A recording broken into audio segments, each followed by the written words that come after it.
Good morning, everybody. A warm welcome to you on this lovely morning, shall we say. My name is Meghan Speers and I am the Chair of Ovarian Cancer Australia, and I warmly welcome you to the 2024 Teal Ribbon Parliamentary Breakfast. Before we start today's proceedings, I would like to acknowledge the traditional owners of the land on which we gather, the Ngunnawal people, and I pay my respects to their elders, both past and present. And I extend that respect to Aboriginal and Torres Strait Islander people who join us today. We know from our First Nations people the great sense of community that they have, and this morning I warmly welcome our ovarian cancer community to share this morning with us. I welcome the Assistant Minister for Health and Aged Care, the Honourable Jay Carney, and Shadow Minister for Health and Aged Care, Senator the Honourable Anne Ruston. I also welcome parliamentarians and staff from across the House and Senate, acknowledging our Ovarian Cancer Australia parliamentary ambassadors, alongside Senator Ruston, Senator Sarah Hanson-Young, and Meryl Swanson. Thank you all for taking the time to be here as we mark Ovarian Cancer Australia Month. 4 years ago, I stood up here and shared my journey with ovarian cancer, now standing very proudly as an ovarian cancer survivor. A personal experience that has fueled my commitment to being the best advocate I could possibly be to Ovarian Cancer Australia. Assuming the role of chair in 2021 has been more than an honour. It's a deeply personal commitment. Over the past 15 years, my bond with the organisation has deepened and I have witnessed remarkable progress. None of this would have been possible without the support of those in these halls and those supporting us from afar.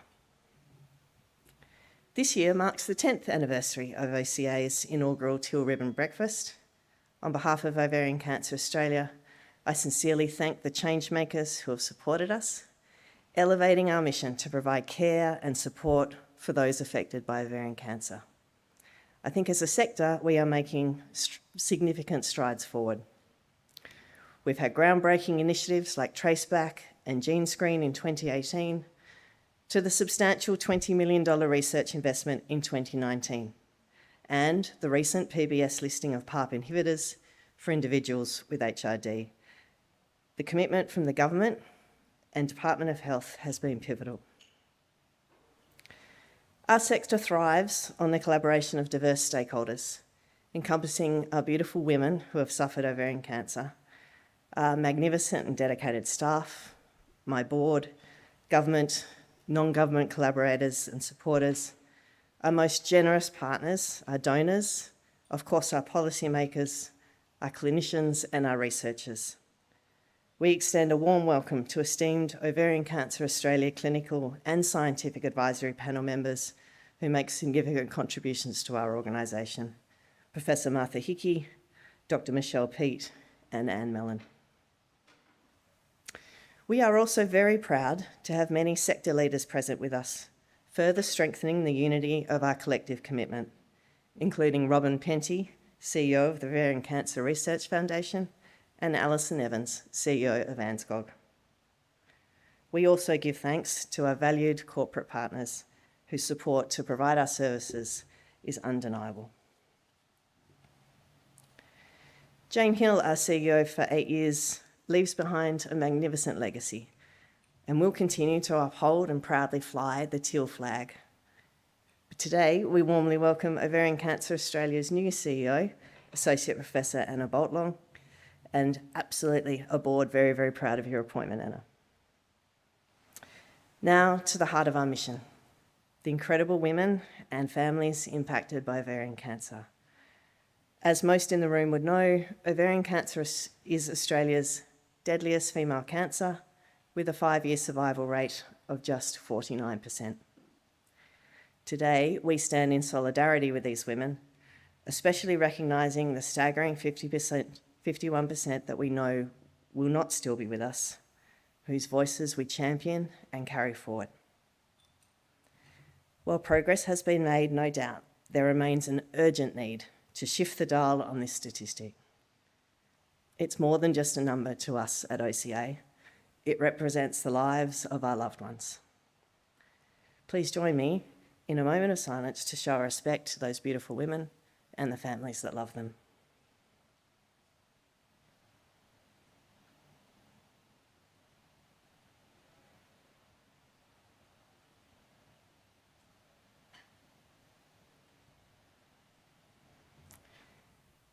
Distinguished guests, ladies and gentlemen, we are so lucky and privileged to have Christine Crupi as our special guest and keynote speaker today, accompanied by her beautiful family, who've done a magnificent job jumping up at this hour of the morning. Christine was diagnosed with ovarian cancer in 2022. Christine, I warmly welcome you to share your story.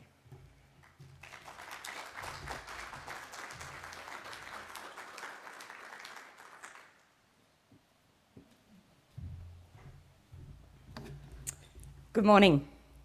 Thank you, Meghan, for your insightful introduction and for your inspiring advocacy, not only as Ovarian Cancer Australia's chair, but as an ovarian cancer survivor who stood on the stage 4 years ago to share your story. Thank you.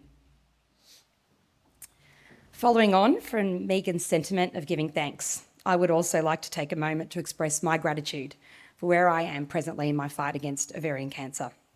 It's an honour to be invited to stand here with you to share my story this morning. I'm joined here today by my biggest supporters, my husband Adam, my children Lucas and Ellie, my father George, and my uncle George. When you're faced with adversity, it takes a village to help you through the darkest of days. And my family supporting me here today deserves to be here to share in this moment with me, because my achievements are as much theirs as they are mine.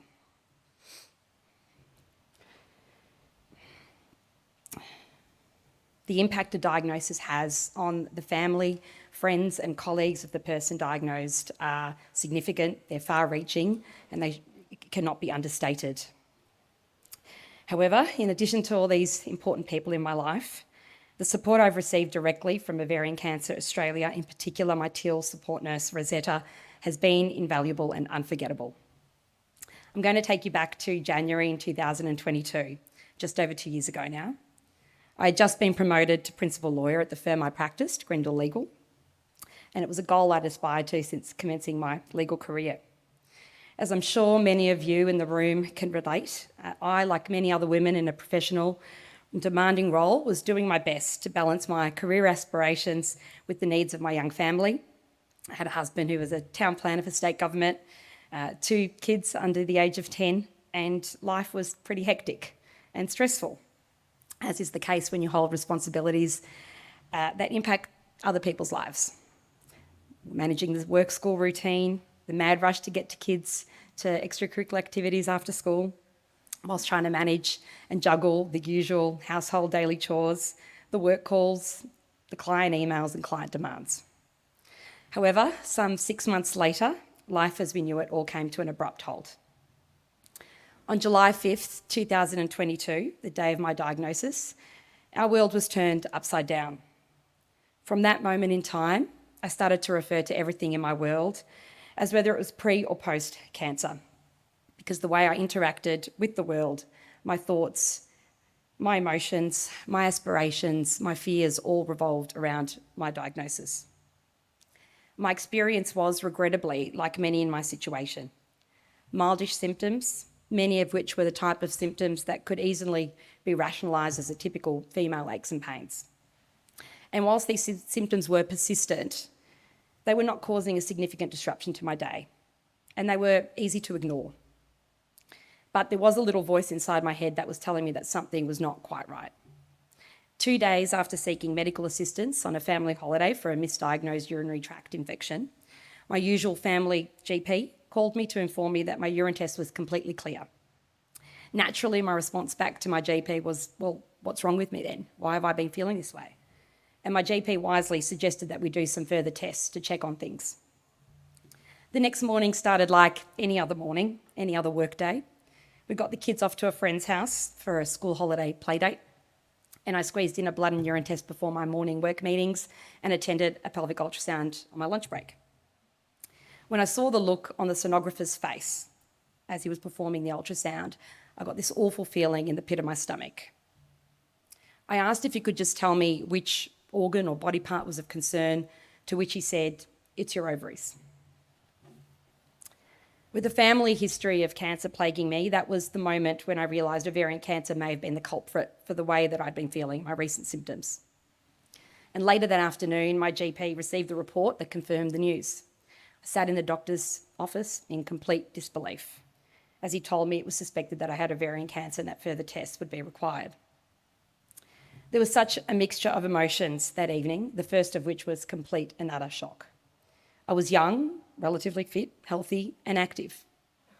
The title ovarian cancer patient did not sit well with me. That's not who I am, I thought. I'm a lawyer. My clients and colleagues rely on me. I'm a mother. My young children need me. I'm a daughter. My elderly father relies on my support. I have responsibilities. This can't be happening to me. And yet the harsh reality is that cancer does not discriminate. This was now my reality.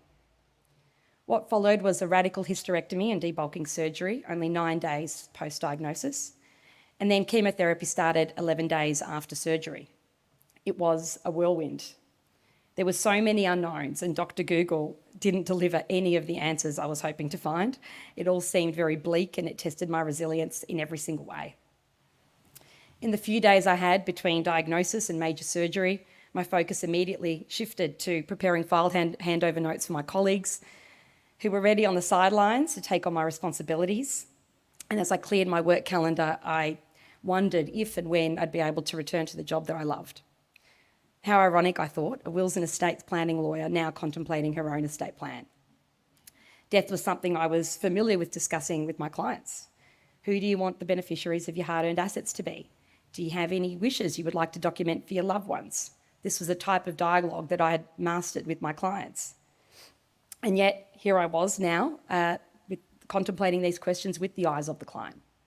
And not just any fit, young, healthy client, but a client with a cancer diagnosis, when will-making takes on different meaning. Beyond the initial shock, I was frustrated, because for the past 15 years, I'd been having annual breast MRIs and mammograms and ultrasounds, given my high-risk status due to my mum's history. She was diagnosed with breast cancer in her early 30s, and she lost her battle at the age of 48. Since losing my mum, I'd convinced myself, fuelled also by discussions with the medical professionals, that if I were going to be diagnosed with a cancer in my lifetime, it would likely be in the breast. And I'd be okay, because we would catch it early due to my vigilance with all the screening tests I'd been doing. And I was told I was doing all the right things to stay ahead of my cancer risk. And yet here I was, diagnosed with the wrong cancer, ovarian cancer. The cancer I couldn't do annual screening tests for, the cancer for which I was not well versed on the symptoms, and the cancer with the less promising prognosis. Not once had anyone discussed the possibility of ovarian cancer or the linkage between ovarian and breast cancer. It just simply was not part of the dialogue, and it was not on my radar. As a teenager, I recall my mother having high hopes that I, her only child, would go on to study in the field of medical research, to contribute in a meaningful way to cancer research. She and my father worked hard to fund my private school education, having migrated to Australia with very little in their pocket, to give me the best opportunity to learn, to achieve, and to give back. Medical research was not the path I would choose, it would be the law. But how ironic that my own cancer journey has led me to now having the opportunity to have a voice and to advocate for better outcomes for women living with this disease. Not the way my mother had envisaged, but I'm hopeful that she would be bursting with pride nevertheless. This has fueled me to do what I can to ensure history is not repeated for my children and the children of other women in my shoes. Collectively, we need to stop the cycle. It was my surgeon, Deborah Neesham, who introduced me to Ovarian Cancer Australia and the services it offers to women in my situation. As I was lying on the hospital bed recovering from my major surgery, I decided to reach out to obtain the support of a Teal support nurse. And within a few short days, I was introduced to the lovely Rosetta. She was a wonderful listener and also had a wealth of knowledge, which I just found invaluable. She provided personalised guidance and with the management of side effects from chemo, and she offered advice on other support services that were available. But most importantly, she gave me hope. In one of the first conversations I had with Rosetta, I recall her telling me about other inspiring and positive stories of hope, and that was exactly what I needed to hear at that point in time. I cannot stress how valuable the Teal Support Program has been to me throughout my journey. These nurses are not just any nurses. Their specialised knowledge and compassion sets them apart, and they make all the difference to a woman living with ovarian cancer. Rosetta has not only been there to help me navigate through the toughest days, but she's also been there to celebrate the wins along the way. I recall having a discussion with Rosetta in September 2022, 3 months post my diagnosis, when I just finished my first mid-treatment PET scan, to learn that my scans were completely clear of cancer. Rosetta was also there to celebrate the news that I'd been granted access to PARP inhibitor drug. She continues to give me guidance on the side effects to expect from my targeted maintenance therapy and what may come next in this journey. I'm very grateful to Rosetta for the kindness and support she has provided to me and the hope and reassurance she has given me.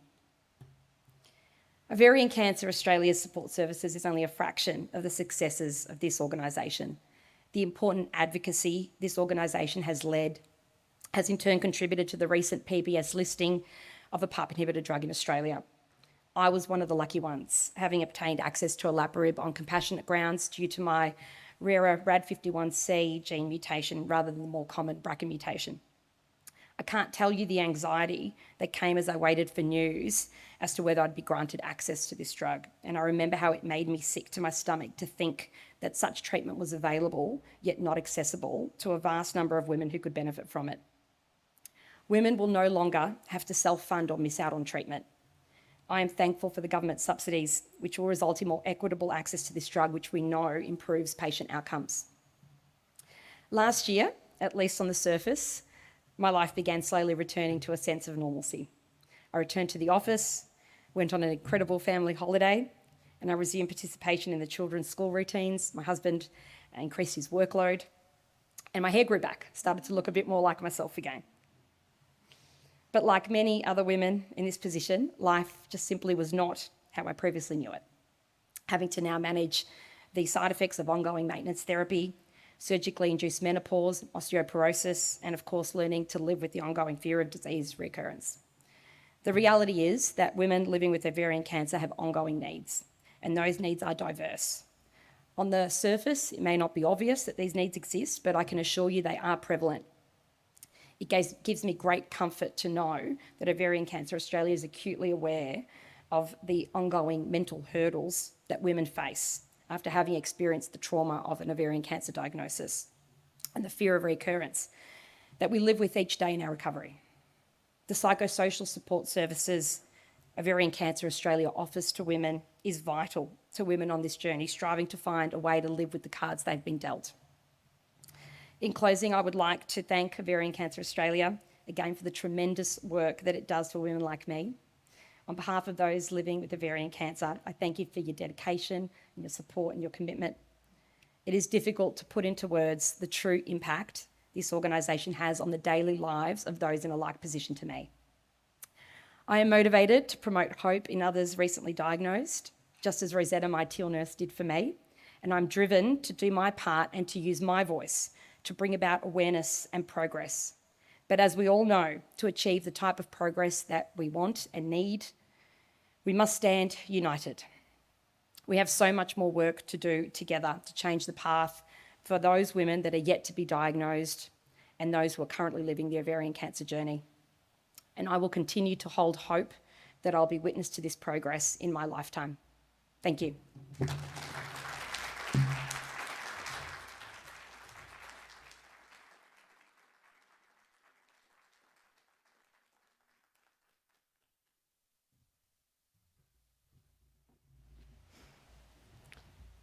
Thank you, Christine. That was wonderful. We do speak a lot about hope at ovarian cancer. We can't give the wrong impression of this horrendous disease. The statistics are what they are.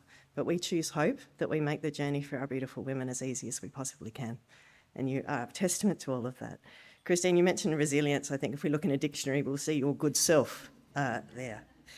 Christine has raised nearly $17,000 through her law practice for Ovarian Cancer Australia. Absolutely. So thank you very much for this morning. Doesn't it bring to life the very real nature of what we try and do here at Ovarian Cancer Australia and all our ovarian cancer community to help these beautiful women. Last November, we welcomed Associate Professor Anna Boltong as our new CEO, a global leader in cancer control who is passionate about changing outcomes for ovarian cancer. I now welcome Anna.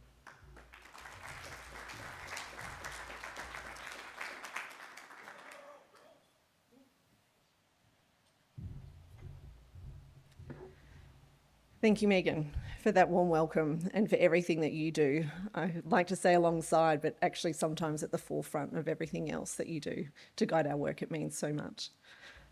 And Christine, thank you for sharing that powerful story. It's every single person touched by this disease alongside you and your beautiful family that gives me such genuine purpose for the role as CEO of Ovarian Cancer Australia. I'm so proud. I also want to add my respects to the Ngunnawal people as we gather on these beautiful lands and pay my respects to the care that they've provided for this land for so long.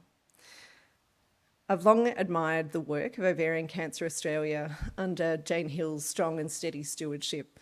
She's built an incredible service and an absolutely outstanding team. And I'm extremely motivated to continue this good work. When we speak to our women, the importance of this good work is so clear. In 2024, we're actively building our strategic plan and our vision and building that around the Australian Cancer Plan and the Women's Health Strategy. We don't do this alone. It's an honour to connect and collaborate with our stakeholders to do this. And that includes sector leaders across cancer research and clinical care and support, policymakers, our national leaders, corporate partners, and of course, people impacted by ovarian cancer. As Christine just mentioned, this is the wrong cancer to get.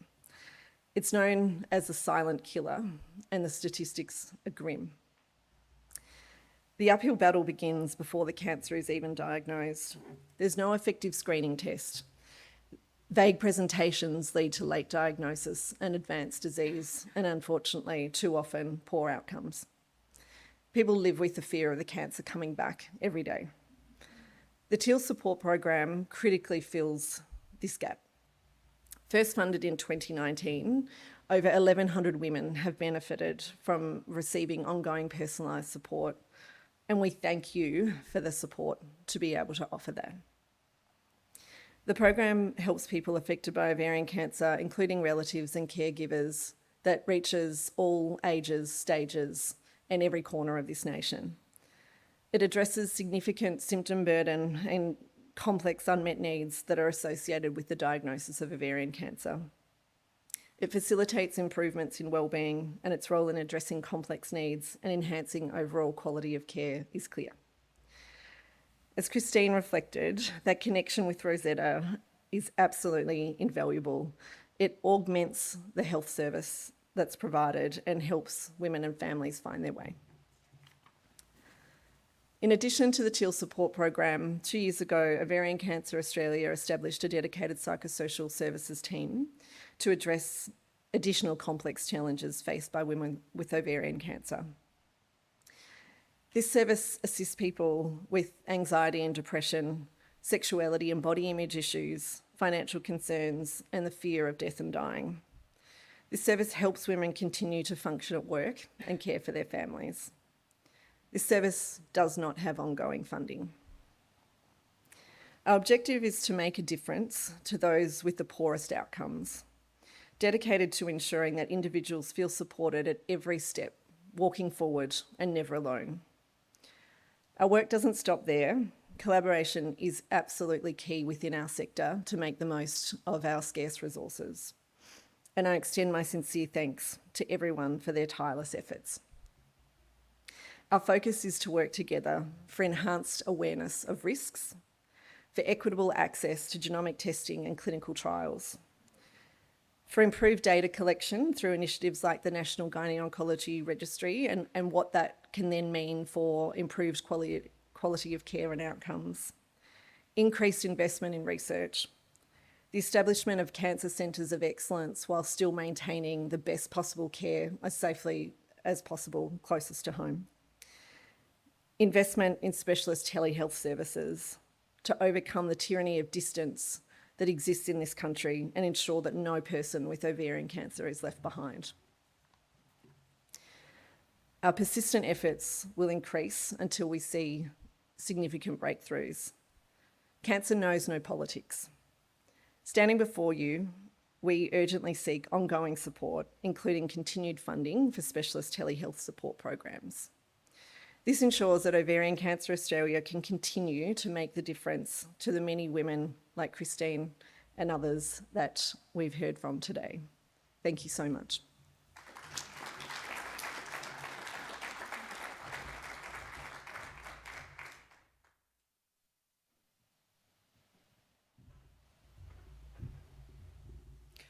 We sincerely thank you, Anna. Your dedication to advancing our mission is truly inspiring, and we can't wait for your leadership as CEO of our organisation.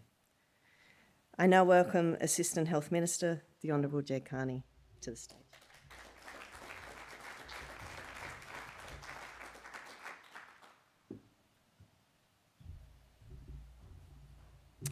Well, good morning, everybody. And thank you, Megan, for all the wonderful work that you're doing, and thank you for the lovely welcome to everybody. It's always very well attended here, and I know why. It's great people at the helm that attract really quality people to support their cause. I too pay respects to the Ngunnawal elders. I extend that respect to all First Nations people here today. I thank them for their ongoing custodianship of these beautiful lands and waterways that we are on today. I'd like to acknowledge all of my parliamentary colleagues that are here today. If I start to name them, I will miss someone. So I won't, but I can see you all here from all sides of the political divide. It just goes to show that this really is a bipartisan issue, and it's something that we all support and all care deeply about. So thank you so much to everybody for coming along from a very busy day. I particularly want to thank Senator Ruston, who's come along today, the Shadow Minister for Health and Aged Care, Senator Hanson-Young, who are, of course, the parliamentary parliamentary ambassadors of ovarian cancer, particularly Teal Ribbon, and my lovely colleague Meryl Swanson, who is so passionate about this, a wonderful advocate for ovarian cancer.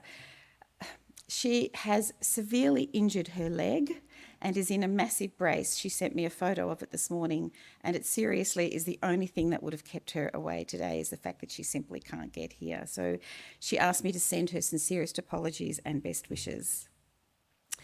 I'd like to take a moment to thank Christine. Christine, what an amazing presentation. Thank you for sharing your personal journey. Seriously, there is nothing more powerful than hearing lived experience in these halls. It really does drive us to do better.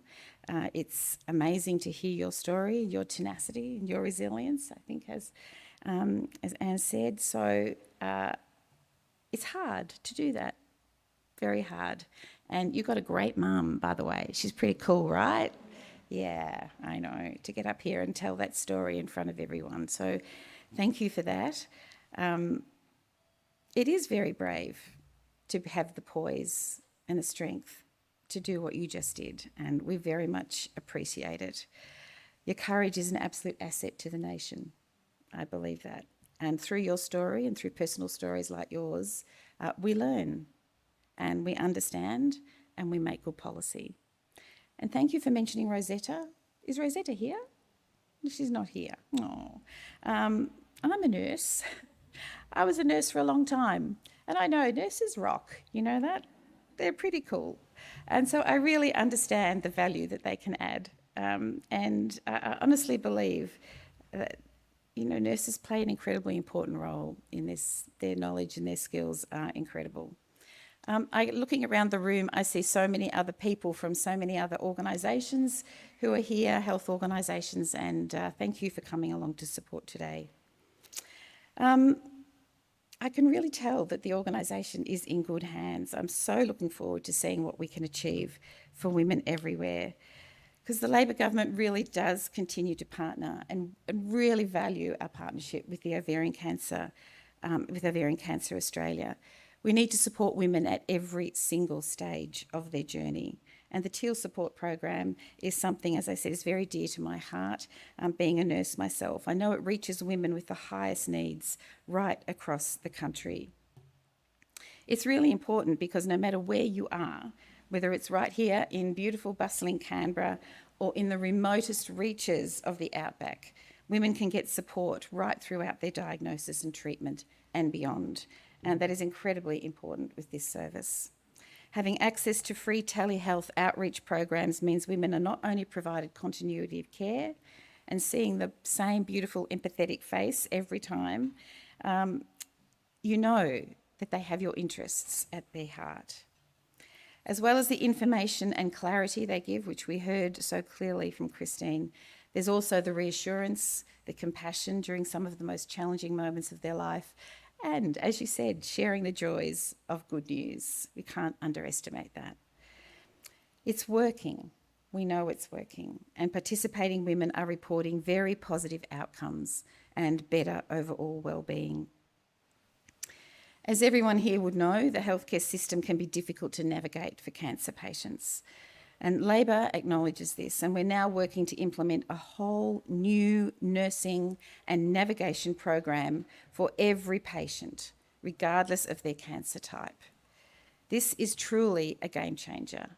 We have learned from programs like yours. We have listened to people like Christine. We understand the value of nurses and their navigation skills, and we want everybody to have this.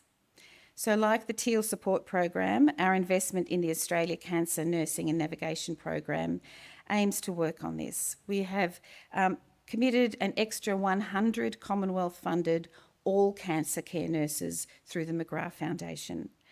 Through a new telehealth and cancer and navigation service with the latest clinical information and support for each step following any cancer diagnosis. Through a cancer hub for children and young Australians and vital counselling services through Canteen, and through boosting the capacity of organisations like Ovarian Cancer Australia to provide very specialised telehealth support services that we heard are vital.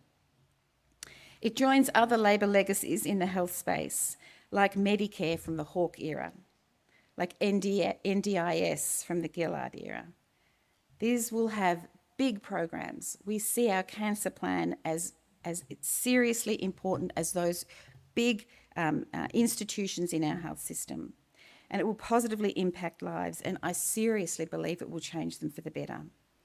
Now, work has begun on designing the program, and I'm very pleased to announce that Anna Boltong has been nominated by a range of cancer organisations to represent them on the expert advisory panel that will guide the establishment of the program.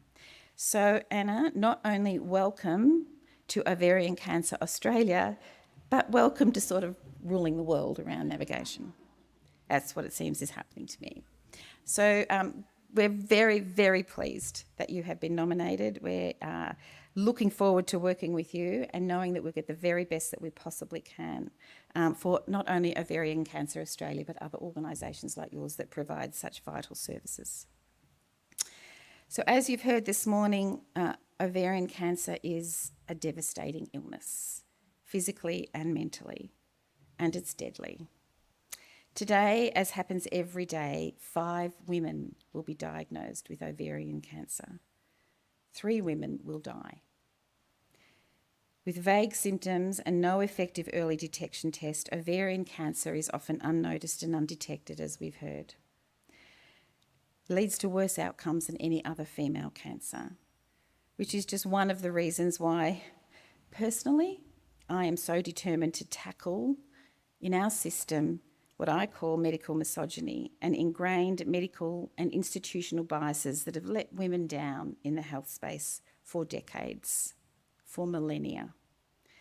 For far too long, medicines were designed, let's face it, for men, mostly by men, and for conditions that affect men. Treatments have been retrofitted for women's lives with dire or less than effective outcomes. Research dollars have largely flowed one way, and women have been told to suck it up, that you have pain, that's a woman's lot. It is the burden of our gender. We just put up with it. Christine, you said yourself, just maybe it's just part of being a woman. So for over a year now, I have been chairing meetings of the National Women's Health Advisory Council. Our discussions have been wide-ranging. We're really drilling down into how we can make lasting change in the healthcare system to better serve women and girls. And as the year progresses, you'll be hearing a lot more from our recommendations about how the government can implement the National Women's Health Strategy and make the system better for women. My colleague and friend, the Minister for Women, Katie Gallagher, is set to launch the Gender Equality Strategy in the coming months, and we've all got our sights set on all glass ceilings, from the medical sector to the workplace and beyond. So as we reflect on the hard work ahead, and there's lots to do, the continued devastation that ovarian cancer causes for women and families, I'd like to acknowledge that there has been a progress. We've heard the Trace Back, Trace Forward project, which is wonderful. And Ovarian Cancer Australia is identifying people at high genetic risk in the hopes of preventing future ovarian and other cancers. Just this morning, I've been hearing about the amazing advancements with drugs and treatments. That means more women like Christine have hope. It's helping, all of these things are helping overcome the difficult barriers that ovarian cancer presents. And as I said before, for the first time in our history, we have an Australian cancer plan to guide us all towards providing a brighter future. And research is continuing apace through the Medical Research Future Fund, through the National Health and Medical Research Council, including reaching gender equity on our health research grants. Women's health is firmly in the spotlight, my friends, and ovarian cancer is right up there with them. We've made so much progress already. I thank everyone here today who has helped drive that. Thank you for having me. I look forward to the future and working with you. Thank you.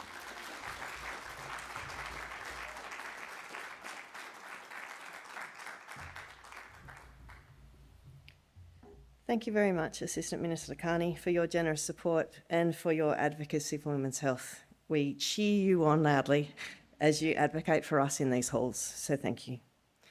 I now welcome Senator the Honourable Anne Ruston, who is one of Ovarian Cancer Australia's parliamentary ambassadors.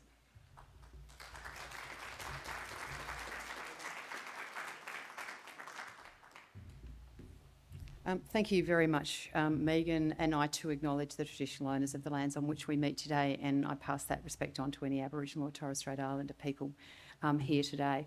To Jed, can I just congratulate Jed for the focus that she's placed on women's health since she became the Assistant Minister? And can I also absolutely commit to you that as a member of the opposition and hopefully the next Health Minister, that I give you 100% bipartisan support for supporting the work that we do on behalf of cancer in this country, because as you said, it is not something that should be partisan in any way, shape or form. Cancer doesn't discriminate between where you live, but it should also not, and it certainly doesn't discriminate in which political party you happen to be a member of.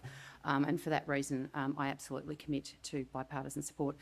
To Anna, it's fantastic to have you. Big shoes to fill, but I have absolutely no doubt whatsoever that you'll fill them adequately and eminently as we move forward.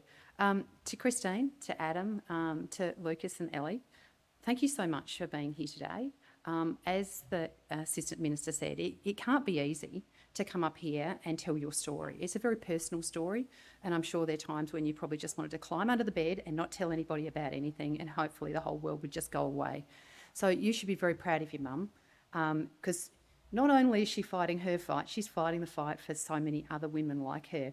So, yeah, thank you so much for letting your mum spend some time with us, because I know she's probably not spent as much time with you as she'd have liked recently, and the fact that she's sharing with us is really, really important. So thank you so much. Can I say how proud I am to be an ovarian cancer ambassador? And can I also acknowledge my role and also the role of Meryl and Sarah as well. I'm particularly proud, because like many Australians, I've been touched by ovarian cancer. A very dear friend of mine died the day before she turned 50 of ovarian cancer, and it was the first time that I actually realised what an insidious type of cancer ovarian cancer was, and watching Carol's journey. But, you know, like you, Christine, she was determined she was going to leave a legacy. Hopefully your legacy is many, many, many more years. But she set up the Wig Library in my little community of Renmark in South Australia. It's only 10,000 people. But she, mind you, Carol used to know how to tie a scarf in so many different ways. You couldn't believe it. I thought she should have actually set up a YouTube channel of how you can tie a scarf that many ways. But she also understood how important it was for women who were going through cancer treatment to be able to take pride in how they looked. And so we set up a wig library, and that wig library is still going today. In fact, I reckon they could probably make some extra money on the side for the ones that weren't being used, because some of the wigs we've had donated are absolutely amazing. But as we all know, ovarian cancer is one of those cancers that you don't want to get. And I remember Richard Vines from Rare Cancers Australia, when I first became the Shadow Minister for Health, saying to me, if you get cancer, you need to get the right one. I thought, what a weird thing to say. But it wasn't until I actually became more aware of the difference in terms of the diagnosis and the prognosis of different cancers that I realised never a truer word has been spoken. And that's why we must continue to work to make sure that we get early screening and testing so that we can get early diagnosis, so people don't have to go through what you're going through, Christine. If we can get it early, as we know with all cancers, if you are able to diagnose it early and treat it early, obviously you have much better outcomes, and the impact on people who have the cancer and their families is reduced significantly. But the other part of the journey, I think, that we often miss across cancer, but particularly in cancers that have more devastating impacts and lower life expectancies, is the journey. And it's the journey of having somebody with you the whole way through. So can I congratulate Ovarian Cancer Australia for your Teal Nurses Program.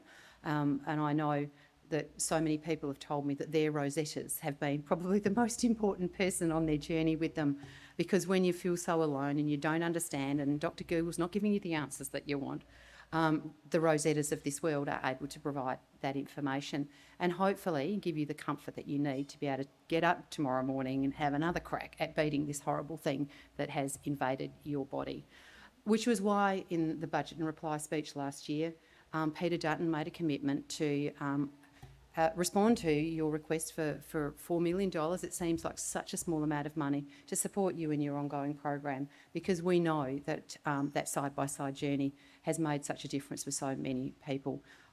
So I will absolutely today stand here and recommit to that in government, that we will support ovarian cancer with the funding requests that they have asked for. But there's still so much more to do.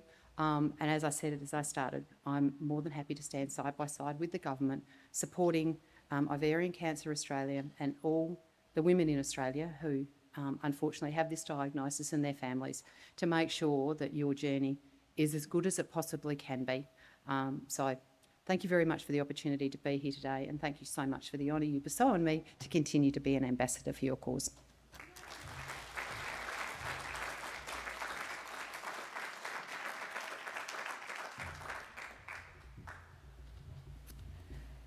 Well, everybody, as we close this morning, just on behalf of Ovarian Cancer Australia and the ovarian cancer community, we deeply appreciate the ongoing collaboration with the sector and government, celebrating numerous victories over this last decade, such as the very, very generous sector research funding and the recent PBS listing. I think it's apparent this morning that while we've made progress, which is sensational, we acknowledge the need for further advancements. Our commitment extends beyond treatment alone. We aspire to deliver equitable and optimal care across the entire cancer continuum. 4 years ago, just like Christine, I stood in this place and said, I also choose hope. Today, that sentiment still rings so very, very true as we continue to walk forward, aligning with the mission to ensure no beautiful woman walks alone. The journey through ovarian cancer is fraught with challenges. You are not alone. However, it is in our collective strength, determination, and importantly, our hope that we find the power to make a difference. We thank you all very, very much for being here this morning, for standing with us and ensuring none of our women ever walk alone. Good morning to you all.